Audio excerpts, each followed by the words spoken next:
Assalamualaikum warahmatullahi wabarakatuh.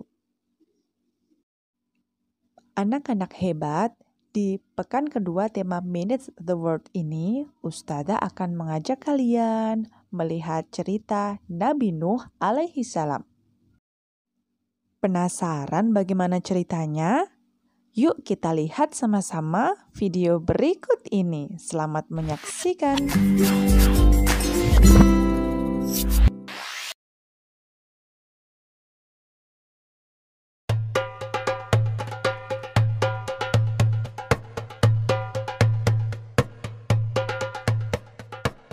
Nabi Nuh merupakan keturunan ke-9 dari Nabi Adam alaihi salam.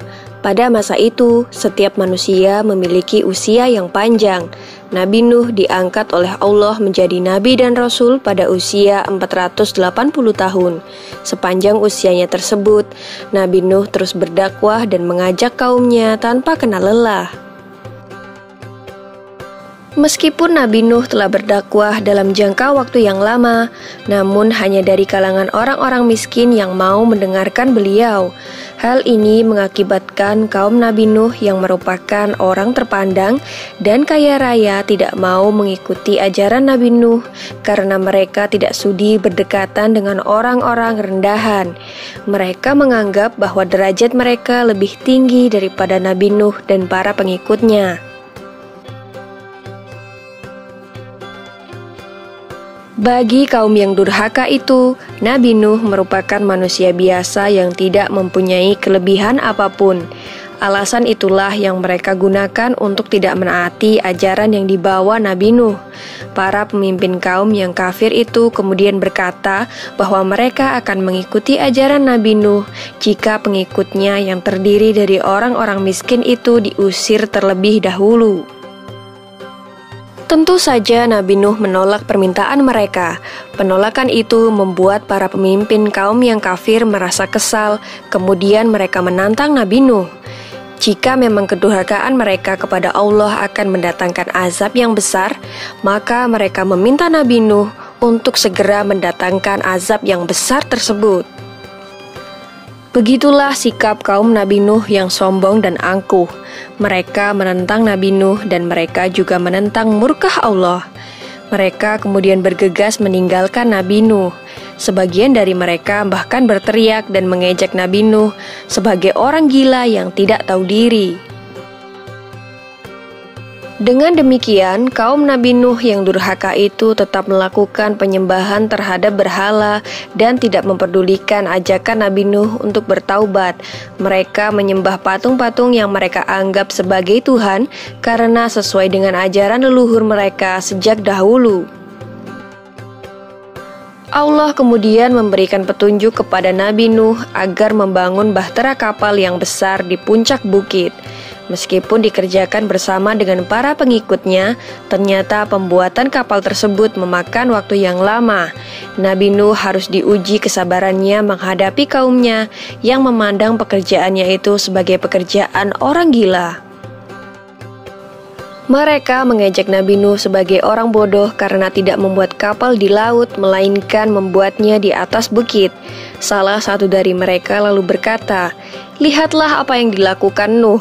Dia dan para pengikut bodohnya membuat kapal di atas bukit." Nabi Nuh dan para pengikutnya tetap tegar dan terus bekerja menyelesaikan bahtera kapalnya. Tidak hanya orang-orang sekitarnya, bahkan anggota keluarga Nabi Nuh sendiri ikut meremehkan ajakannya untuk membantu membuat kapal. Istri Nabi Nuh dan seorang anak laki-lakinya yang bernama Kan'an terpengaruh keadaan dan menjadi durhaka kepada Allah dan Nabi Nuh.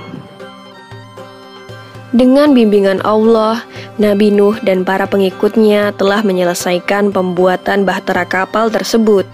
Allah kemudian memerintahkan Nabi Nuh untuk bersiap-siap karena bumi telah diperintahkan untuk memancarkan air dari dalam perutnya dan langit mulai hujan lebat. Nabi Nuh kemudian mengisi bahtera kapalnya dengan para binatang dan burung-burung terlebih dahulu. Berbagai macam jenis hewan mendatangi bahtera kapal Nabi Nuh secara berpasangan jantan dan betina. tiada seekor jenis hewan pun yang terlewat, karena Nabi Nuh menunggu para hewan masuk dengan sabar. Bahtera yang besar itu ternyata dapat menampung segala jenis hewan yang telah masuk ke dalamnya. Dalam sekejap, banjir bandang melanda seluruh bumi yang mengakibatkan seluruh daratan mulai menghilang. Nabi Nuh yang berada di atas kapal terus berdoa kepada Allah untuk diberi keselamatan. Tak lama kemudian, beliau melihat putranya, Kan'an, yang berenang menyelamatkan diri. Nabi Nuh merasa tidak tega dan berusaha menyelamatkan putranya itu. Namun Kan'an ternyata masih keras kepala.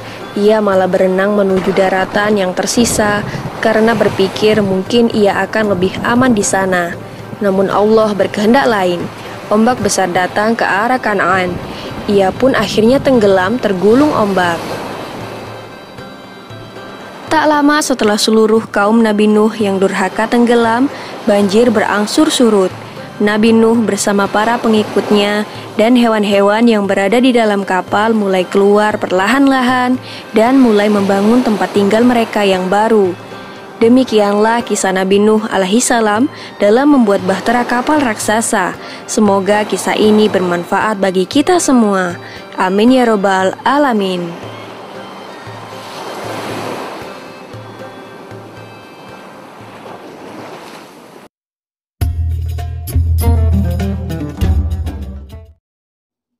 Alhamdulillah, luar biasa ya kisah Nabi Nuh alaihi salam.